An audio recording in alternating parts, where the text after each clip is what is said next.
The moment the pastor drew breath to pronounce them husband and wife, the doors at the back of the sanctuary slammed open, and the night turned blue and red. More than a dozen patrol cars had swarmed the parking lot in silence, radios muted, lights spinning without a single siren, and by the time anyone inside understood what was happening, uniformed officers were already moving down the center aisle. There was no warning, no announcement, no explanation offered to the hundreds of guests who rose from their seats in confusion. Hands seized the groom by both arms and dragged him away from the altar, while the bride stood frozen in white lace, her bouquet falling soundlessly to the marble floor. When Zaria Monroe demanded to see an arrest warrant, the captain leading the raid only smiled, the kind of smile that had never once been challenged, and ordered his officers to cuff her too, for obstruction. Nobody in that church could have guessed that before midnight, a black sedan, bearing the seal of Internal Affairs, would pull up outside the same police station, and that every officer who had been in that sanctuary would begin to understand, far too late, exactly whose wedding they had just destroyed. Atlanta had never seen a wedding quite like it. The historic sanctuary on Auburn Avenue had been rented for months, its stone walls lit gold, its aisles lined with white orchids that Zaria had chosen herself after 3 long nights of deliberation. She was 34 years old, a civil rights attorney whose name had appeared in national headlines more than once, a woman who had built her reputation not on volume but on precision, on the calm, surgical way she dismantled arguments in courtrooms that had underestimated her from the moment she walked in. She never raised her voice to prove a point. She never needed to. Malcolm Reed, 37, an architect with a quiet integrity that had won him admirers across the city, had loved her for exactly that reason, because she never once wavered, and because when she believed in something, she believed in it completely. The guest list read like a registry of the city's conscience. There were judges seated in the second row, prosecutors and defense attorneys who had crossed paths with Zaria 100 times, professors who had taught her at Spelman, business owners who had hired Malcolm to design their storefronts and their homes. The warmth in that room had been unmistakable, the kind of warmth that comes only when people who genuinely admire each other gather in one place without pretense. Malcolm's mother had wept quietly through the processional. Zaria's father, a retired postal worker who had raised her alone, had walked her down the aisle with his chin lifted so high that everyone could see how proud he was. Zaria had spent the morning surrounded by her closest friends in a small dressing room behind the sanctuary, listening to them tease her about the years she had spent, insisting she was too busy for anything as impractical as romance. She had built her whole life around discipline, around long nights preparing arguments for clients who had no one else willing to fight for them, and she had never imagined that a man as steady as Malcolm would walk into her office one afternoon to discuss a zoning dispute and simply refuse to leave her thoughts afterward. Malcolm, for his part, had told his groomsmen more than once that he had known within a month of meeting her that he would never find anyone who challenged him the way she did, who made him want to be more careful, more honest, more exact in everything he built. Neither of them had ever cared much for spectacle, yet somehow the day had grown into something larger than either of them intended, filled with people who had watched them separately for years and were overjoyed to finally watch them become one thing together. The pastor had just begun the vows. Malcolm had just taken her hands in his own, and for one suspended moment, with candlelight flickering along the stone walls and rain tapping softly against the windows above them, the entire sanctuary seemed to hold its breath in anticipation of the words that were about to be spoken. And then the doors opened. Captain Vincent Hale entered first, 48 years old, broad-shouldered, a man who carried himself like someone who had never once been told no and meant it. He did not remove his hat. He did not lower his voice. He announced, loudly enough for the entire sanctuary to hear, that Malcolm Reed was being detained as a suspect in an ongoing money laundering investigation, and that the ceremony was over. There was no document in his hand. There was no paper of any kind. He offered no case number, no explanation of jurisdiction, nothing that resembled due process, only the flat certainty of a man accustomed to being obeyed without question. Officer Derek Moss, 32, thick-necked and eager, was the one who actually seized Malcolm by the collar and pulled him down from the altar step. He was the kind of officer who had joined the force less for justice and more for the feeling of authority it gave him, and in that sanctuary, surrounded by attorneys and judges who could see exactly what was happening, he seemed almost to relish it. Guests began shouting. A judge in the second row stood and demanded identification from the captain, who ignored him entirely. Zaria stepped forward, still in her wedding dress, and asked, evenly but firmly, to see the warrant that authorized any of this. Nobody answered her. She was shoved backward, hard enough that she stumbled into a pew and had to catch herself against the polished wood. The sound of her mother screaming somewhere behind her seemed to come from very far away. A judge who had sat on the bench for over 20 years rose from his seat and shouted that what he was witnessing amounted to a clear violation of constitutional rights, only to be told by a young officer near the aisle that he could file a complaint through the proper channels later, as though decades of legal experience meant nothing at all in that moment. Malcolm was already being forced toward the doors, his wrists wrenched behind his back, and the last thing the entire sanctuary saw before the doors swung shut again was the glint of two sets of handcuffs closing, one around the groom's wrists, and a moment later, when Zarya refused to stop asking questions, a second pair closing around her own. The rain had started outside, fine and cold, the kind that Atlanta gets in early autumn when summer finally lets go. It struck the stone steps of the church and ran down in thin silver lines under the flashing lights, and somewhere in the crowd of stunned guests, more than one phone had already begun recording, capturing images that would travel through the city faster than anyone in that sanctuary could have imagined. Zarya did not stop asking, even as the cold metal closed around her wrists. "Where is the warrant?" she said again, her voice steady even though her whole body was shaking. Captain Hale barely glanced at her. "You can sue about it later," he told her, and turned to give orders to his officers as if she had already stopped speaking. Officer Moss finished securing Malcolm's hands and shoved him toward the doors.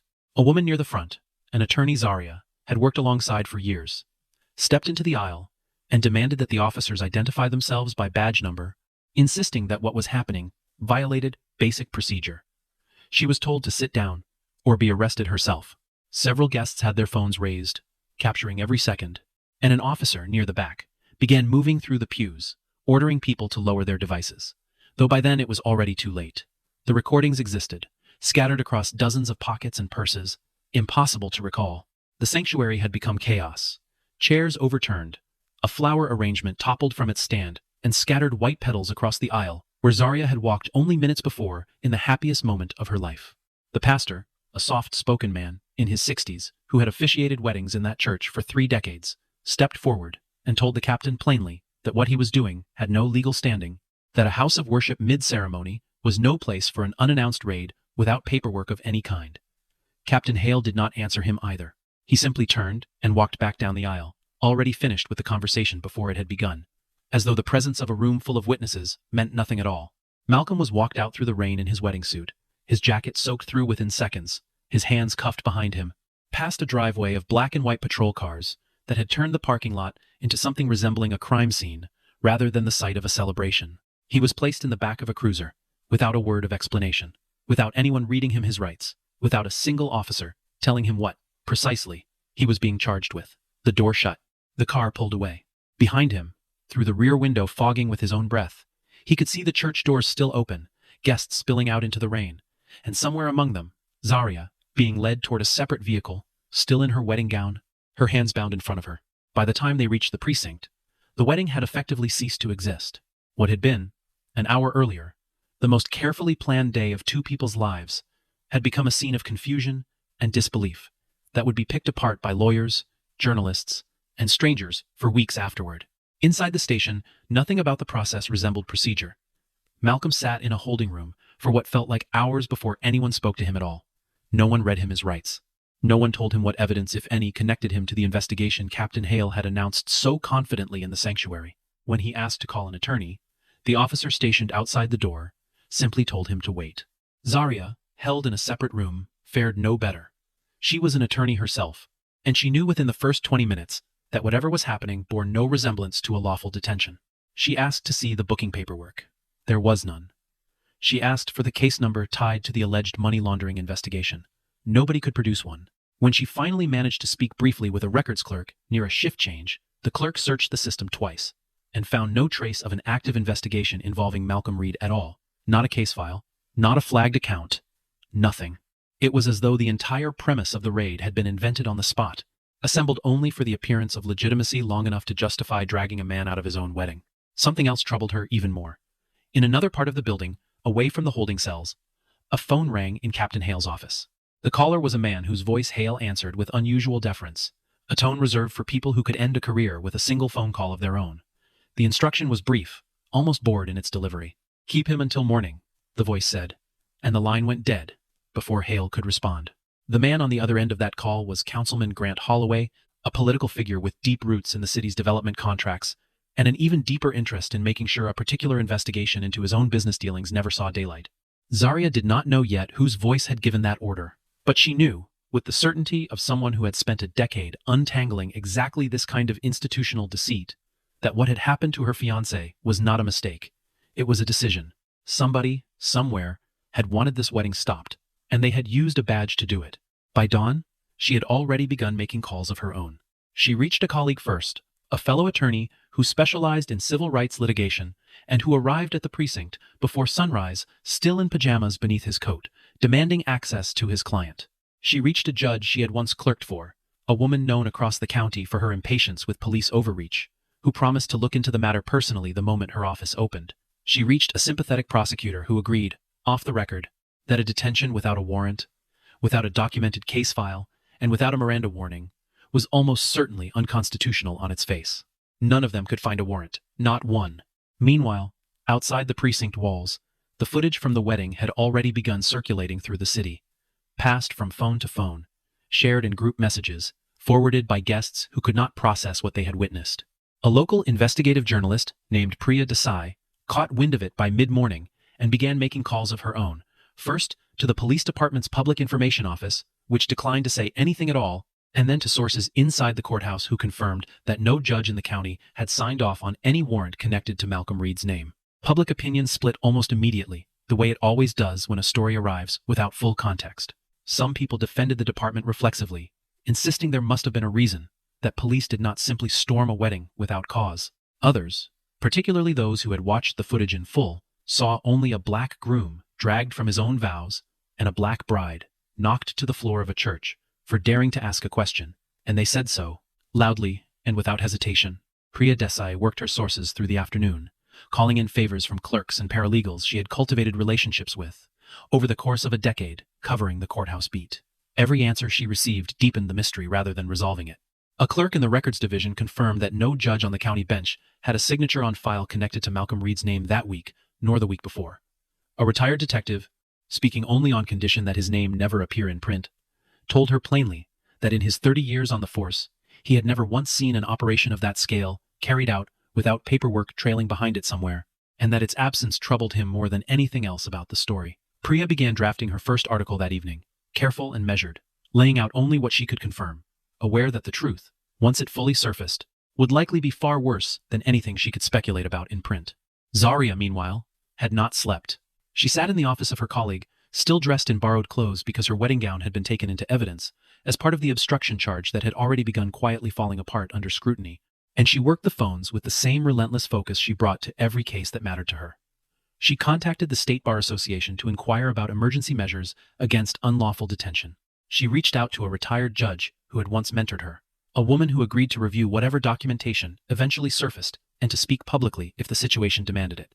Every call she made was another thread pulled loose from a story that Captain Hale had assumed no one would ever have the patience or the standing to unravel. By early afternoon, a black sedan turned off the highway and rolled slowly into the precinct's rear parking lot, past the same rows of patrol cars that had returned from the wedding hours earlier. The seal on its door read Office of Internal Affairs.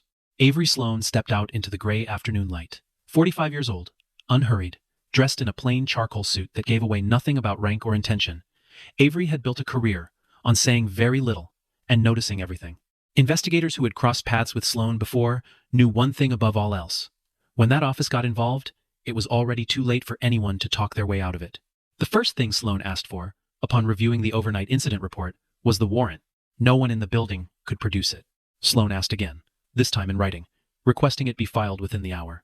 The silence that followed was its own kind of answer. From there, the requests came steadily, one after another, delivered without raised voices or dramatic gestures, simply the quiet, methodical accumulation of a case being built. Sloane wanted the body cam footage from every officer present at the church. Sloane wanted the hallway and lobby camera recordings from the precinct covering the hours after Malcolm and Zaria had been brought in. Sloane wanted the computer access logs showing who had entered information into the system and when. Sloane wanted the full duty roster, confirming which officers had been assigned to the operation and under whose authorization. The atmosphere inside the precinct shifted almost immediately. Officers who had joked about the wedding raid that morning grew quiet. Clerks who had filed the initial paperwork without asking questions suddenly found reasons to avoid eye contact with anyone from internal affairs. Captain Hale, who had walked through those halls for 2 decades, as though he owned them, found himself, for the first time in longer than he could remember, waiting outside someone else's office for a conversation he did not control. The footage, when it finally arrived, told a very different story than the one Hale had offered the night before. Several body cams were missing entirely, their footage never uploaded, a violation of department policy that alone would have raised questions on any ordinary day. The lobby camera from the precinct, the one positioned directly outside, precisely which segment needed to disappear. Officer Moss, when finally questioned separately from his captain, gave an account that did not match Hale's original statement in several important details. Hale had claimed the operation had been authorized through the department's organized crime division earlier that same week. Moss, sweating under the fluorescent lights of an interview room, admitted he had only received the assignment that morning, with no paperwork attached, only a verbal order to detain Malcolm Reed the moment the wedding ceremony began.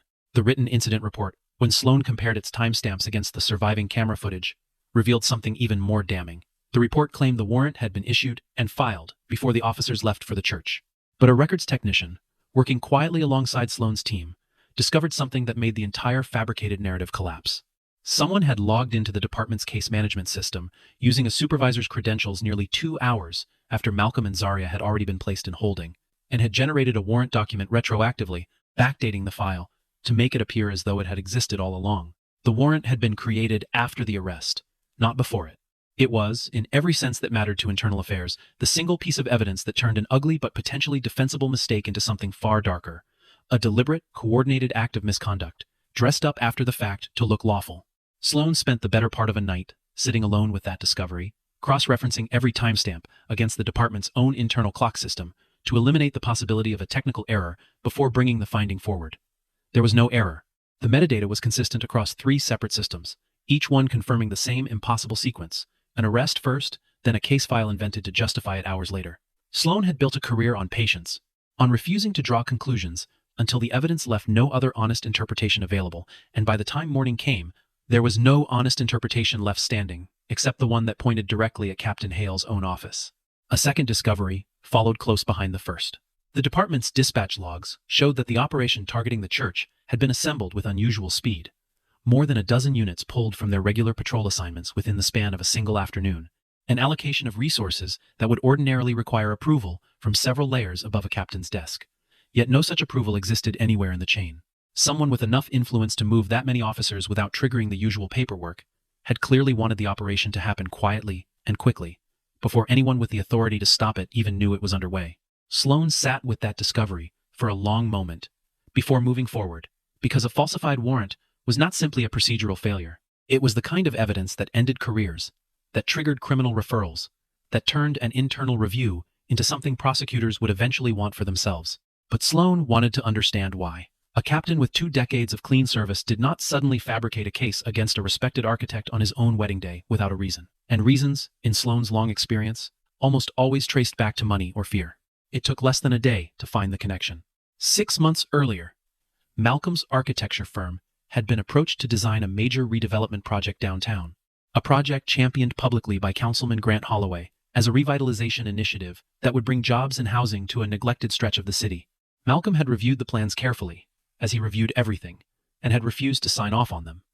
The permits, in his professional judgment, had been rushed through inspection in ways that endangered the very community the project claimed to serve, and the contracts awarded to construction subcontractors traced back, through several layers of shell arrangements, to companies quietly connected to Holloway's own family. Malcolm had put his concerns in writing. He had sent them to the city planning office. He had, without realizing the danger of it, become an inconvenient obstacle to a project worth tens of millions of dollars. And there was something worse for Holloway than a single architect raising concerns.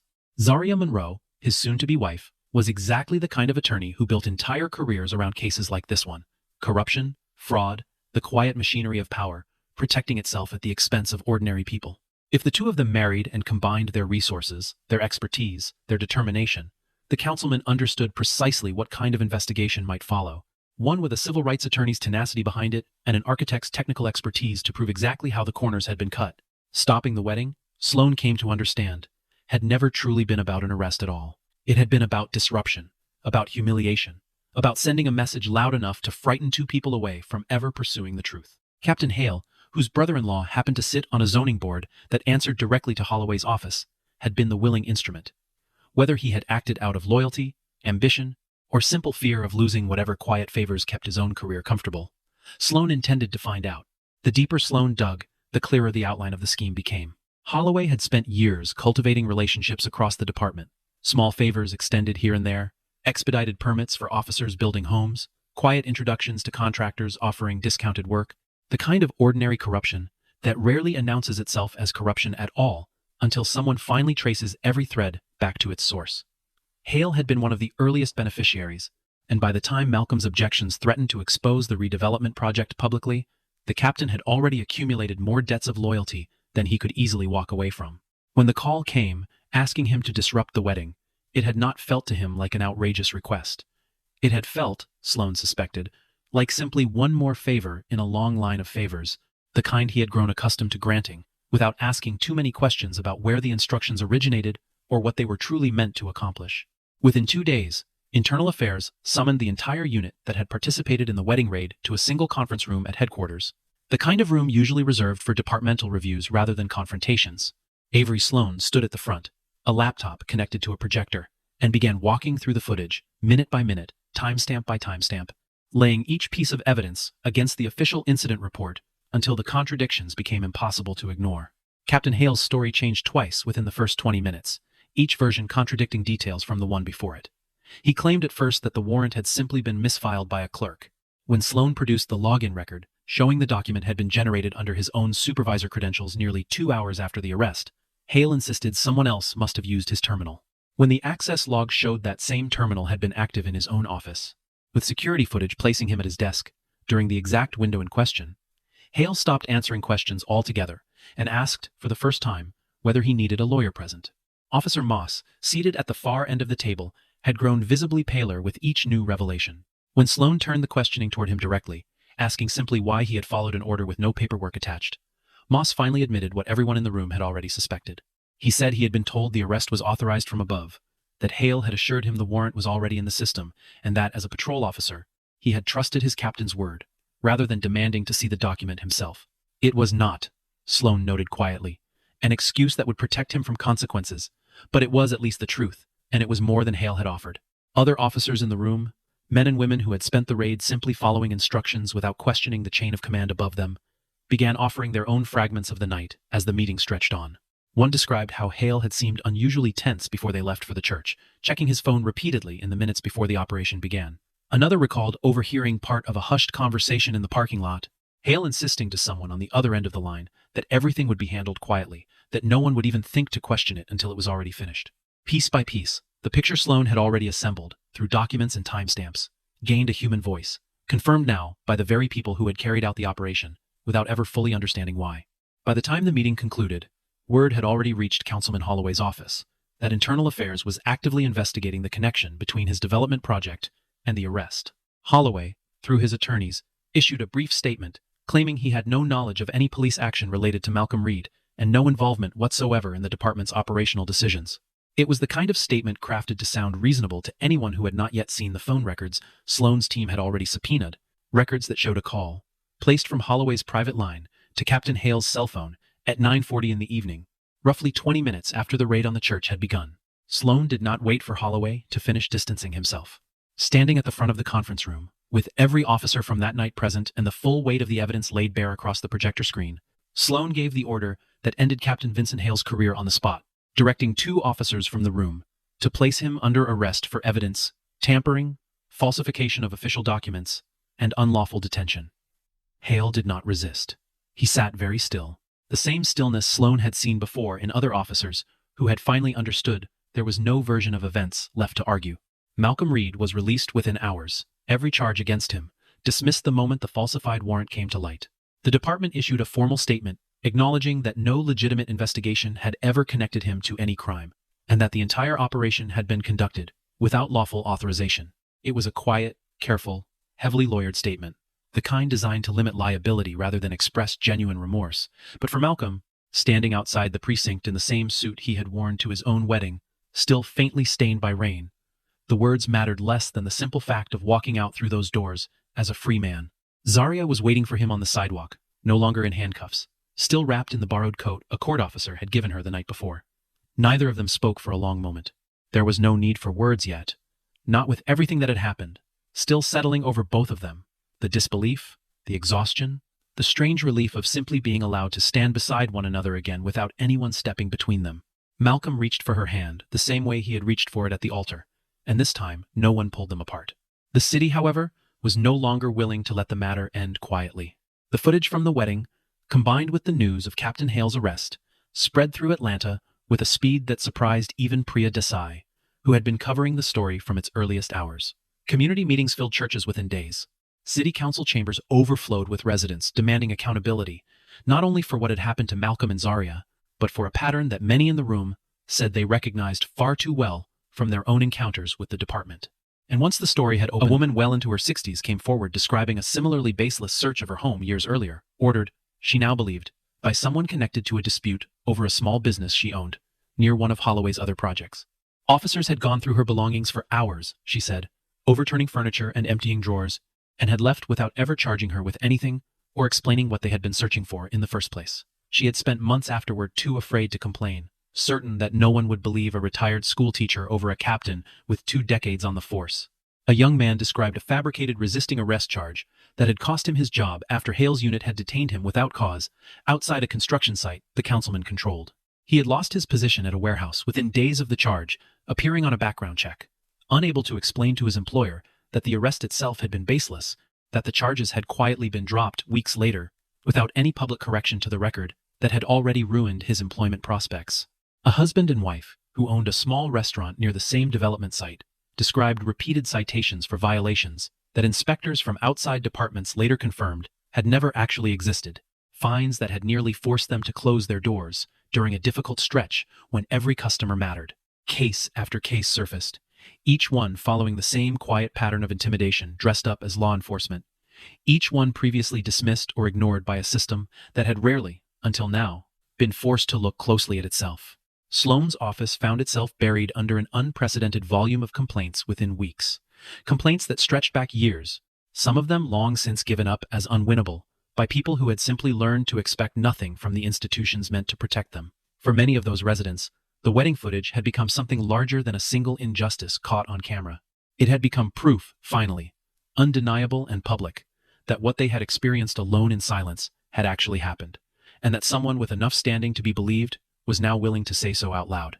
Internal Affairs expanded its investigation well beyond the wedding within the week, opening a formal review into every case Hale's unit had handled over the previous 3 years.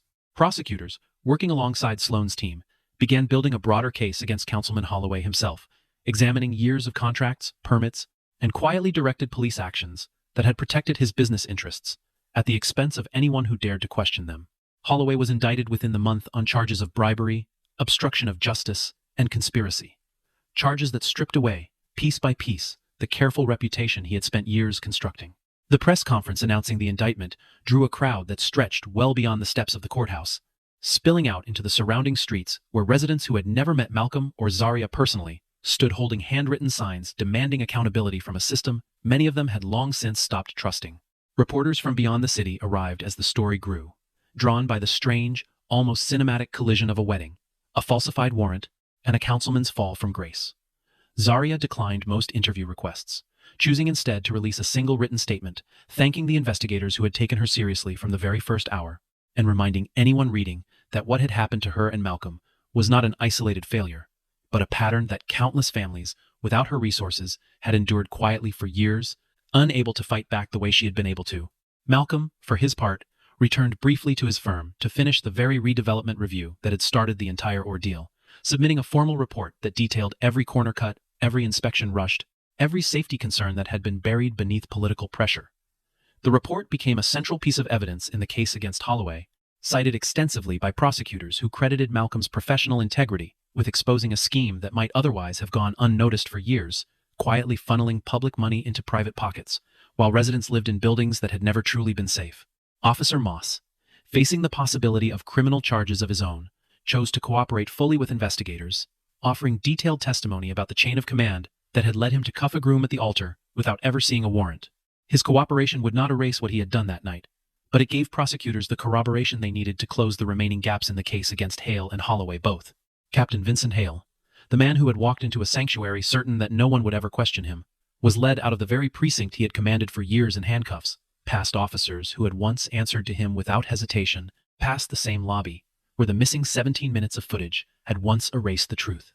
There was no crowd of witnesses this time, no wedding guests, no cameras raised in shock. There was only the quiet, unglamorous procession of a man finally facing consequences that had, for far too long, seemed impossible to reach him. Captain Hale's trial began early the following year, though by then he had already accepted a plea agreement that spared the city the expense of a lengthy proceeding while still requiring him to admit, on the record, to every charge Sloane's investigation had uncovered. He spoke only briefly before sentencing, offering an apology that struck most observers in the courtroom as more concerned with his own ruined career than with the two people whose wedding he had destroyed. Officer Moss received a reduced sentence in exchange for his continued cooperation, though he was permanently barred from ever serving as a police officer again anywhere in the state. A consequence he accepted, according to those present, without argument. Councilman Holloway's case took considerably longer to resolve, dragging through pretrial motions for the better part of a year, as his attorneys attempted every available maneuver to keep the most damaging evidence away from a jury. In the end, faced with phone records, financial documents, and testimony from 3 separate contractors willing to describe the arrangement in detail, he accepted a plea deal of his own, rather than risk the maximum sentence a trial might have brought. He resigned from his council seat the same week, issuing a statement that avoided the word corruption entirely, though no one in the city seemed inclined to accept his careful phrasing over the mountain of evidence that had already been made public. Several months passed before Malcolm and Zaria were ready to try again. They chose a much smaller church this time, tucked away on a quiet street where the crowds and cameras that had followed their story through its most painful chapters could not easily find them. There was no elaborate guest list drawn from courtrooms and boardrooms, no carefully curated arrangement of orchids flown in for the occasion. There was only family, close friends, and the small circle of people who had stood beside them through the months of hearings, headlines, and uncertainty that had followed that first shattered ceremony. Avery Sloane sat quietly in the back row, having been invited by Zaria herself, a rare gesture of gratitude toward someone who had spent a career staying carefully out of the spotlight and clearly preferred it that way. Sloane wore a plain gray suit again, unremarkable as ever, and nodded once when Zaria caught the investigator's eye from the front of the church, a small acknowledgement between two people who understood exactly how close the truth had come to disappearing entirely. When the pastor reached the question every ceremony eventually asks, whether anyone present objected to the union, a long silence settled over the room. The kind of silence that no longer carried fear in it, only stillness, only peace. No sirens broke through the doors, no lights spun red and blue across the stone walls. Nothing came to interrupt them this time. Malcolm took Zaria's hands the way he had tried to once before, and this time he finished what he had started. Their vows were shorter than most, free of grand promises about perfect lives or easy futures, because both of them understood by now that nothing about their story had ever been easy, and that whatever came next would likely test them again, in ways neither could predict. Instead, they promised each other something simpler, and, in its own way, far more difficult to keep. They promised to stand beside one another, against whatever injustice came next, wherever it came from, whoever tried to enforce it. Zaria's father, standing again at the front of a small church, felt none of the fear that had gripped him the first time he had watched his daughter reach for Malcolm's hands. He had spent the months between the two ceremonies watching his daughter turn the worst night of her life into the foundation of something larger, a renewed commitment to the work she had always done, now sharpened by the knowledge of exactly how personal that work could become. Malcolm's mother, seated beside him, held a small bouquet of orchids she had quietly saved from a florist's cooler after the first wedding had fallen apart, unwilling to let even the flowers go entirely to waste, and she pressed them now into Zaria's hands before the ceremony began. A small, private continuity between the 2 days that no one else in the room fully understood. The pastor, a different man this time, one who had followed the story in the news like everyone else in the city, spoke briefly before the vows about resilience, about the difference between a ceremony and a marriage, about how the truest promises are often the ones renewed after everything has already tried to break them. Nobody in the small gathering needed the reminder, but they received it gladly anyway, the way people accept a kindness they already know to be true. Outside, the rain that had followed the city for weeks had finally broken, and pale autumn light spilled down the church steps as Malcolm and Zaria stepped out as husband and wife at last.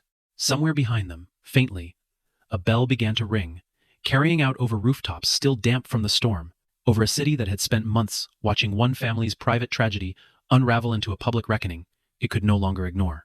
It was not the wedding either of them had originally planned. It was, in the end, something they had built themselves, out of everything that had tried to destroy it, and it belonged to no one but them.